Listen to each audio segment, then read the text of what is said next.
How do you get down to it? So this is Square Tower House. Get my hood out of the way. Can you get down there in the summer? I don't know. I wouldn't be climbing down. You'd have to be Bungee jumping. Yeah. Pretty skilled climber. Oh. 2 in 1. Good plan. Oh, scary, man. Wow, that's crazy. Up on the top over there, you see those little things sticking out? I wonder if that was one of the little... So we've stopped at another. There's some pit houses around. This is a small village here up on the mesa.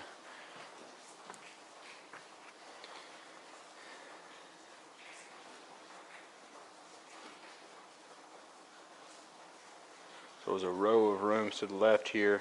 So they would have had wooden walls and ceilings above these, but at the base of them they kind of dug them out. And these are a little deeper here.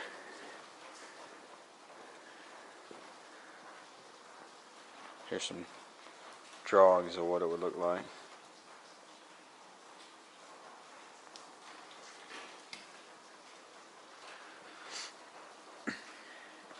And you can see where they have like an air shaft dug in there. They would have had a fire going in there and then a smoke hole in the roof to let the smoke out, and then other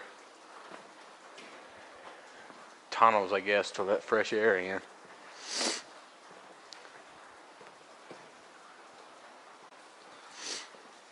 So this is believed to be a kiva, or a religious or ceremonial room used for more ceremonies than the living space. And they kind of base that idea off of modern pueblos, because these folks were the ancestors of the modern Pueblo peoples, and you know they still do some of the same things from a ceremonial religious standpoint. So this is called an Anasazi kiva. You can see, you look around the trees here and stuff, you see the yucca plants, which they used, a lot of these early Indians used to make a lot of their, I think earlier on, the basket makers before they started making earthen pottery. And sandals, you saw back at the museum that they made a lot of their foot, sandals out of the yucca and other items. So we're still at Chapin Mesa, another village site here.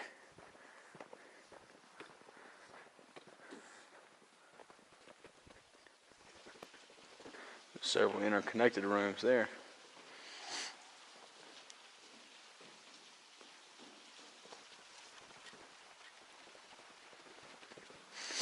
So here's another kiva. You see the fire pit right there in the middle, and then the ventilation shaft on the other side there.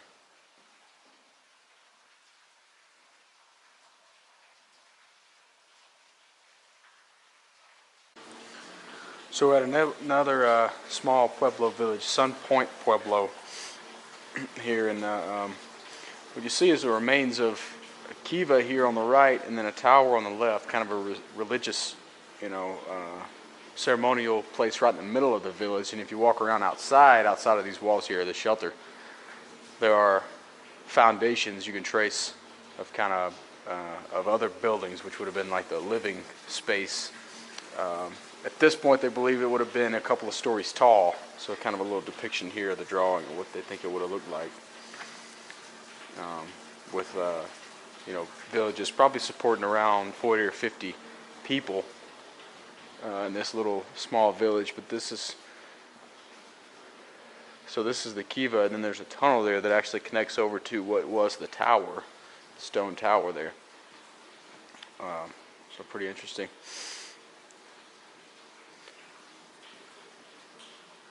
So what they think happened was a lot of the stones that were used in the buildings, especially on the buildings that would have been around this, that are no longer here, just some of the foundations, if you dig down, you can find. So what they believe is they took a lot of those stones and actually used those to help build the cliff dwellings. So around the year 1200, they started moving from more of these pueblos like this that were on top of the mesa to the cliff dwellings. So they think they used a lot of the stones that were already here for those, and that's why they're not here anymore.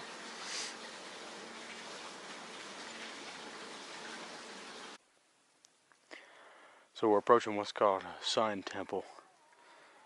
I think built around 1250 AD. We'll check that out, walk around here. And then just around the corner should be a good view of Cliff Palace, the largest cliff dwelling.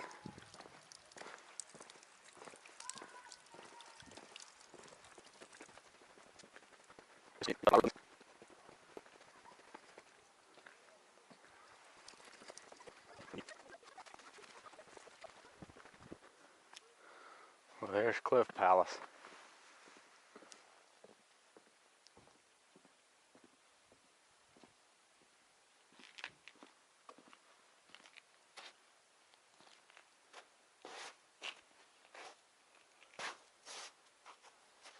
How many people did they say they thought would have lived there?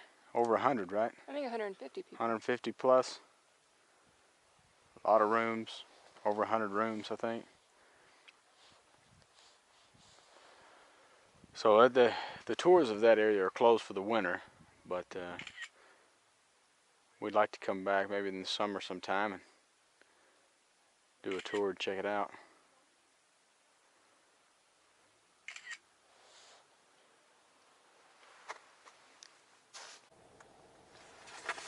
But we're just traveling away from the cliff dwellings there, and we got a bunch of, they all gobblers? Bunch of turkeys out on the road.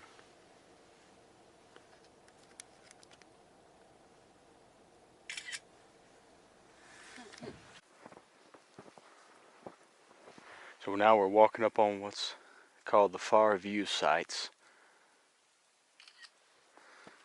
The road here. Another pretty good sized village apparently. I don't know if that's a deer, probably.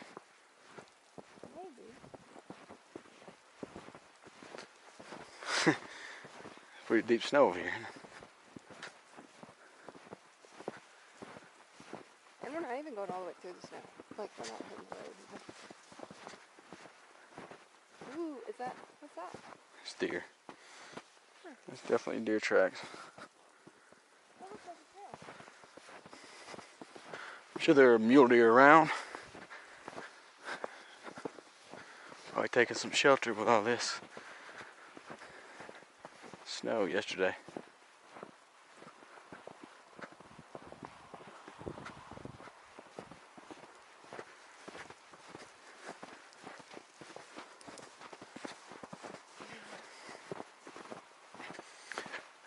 Snowshoes would be handy, wouldn't it? Yeah. Oh, Walmart rain boots will do.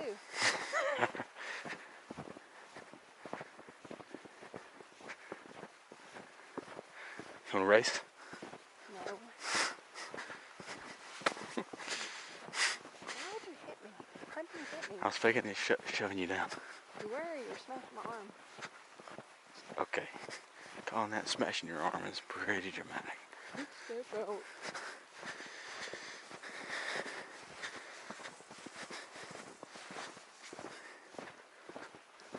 Let my foot be hitting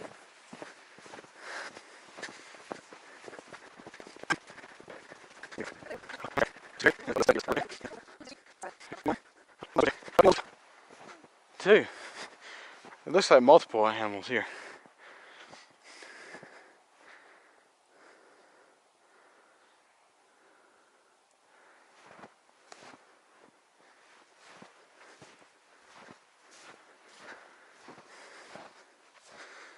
Neat spot.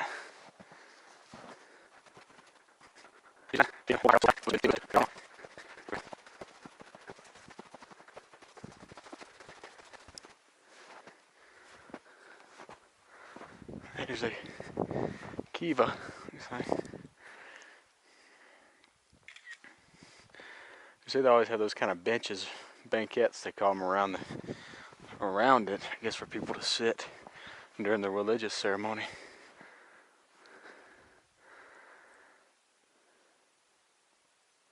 Wow, cool.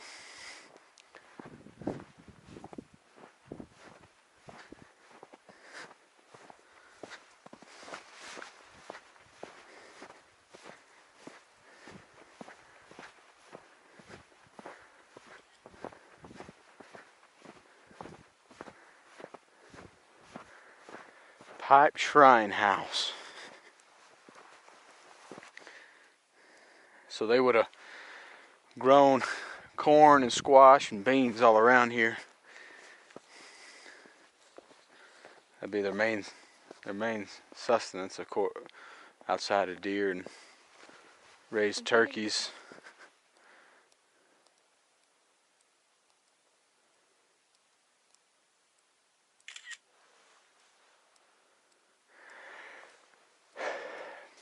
So they estimate that as much as at one time, several hundred years ago, I guess around 1200 AD, that there was as many as, based on the sites they found, that there's as many as 30,000 people in this area, which is more people than live in the area today.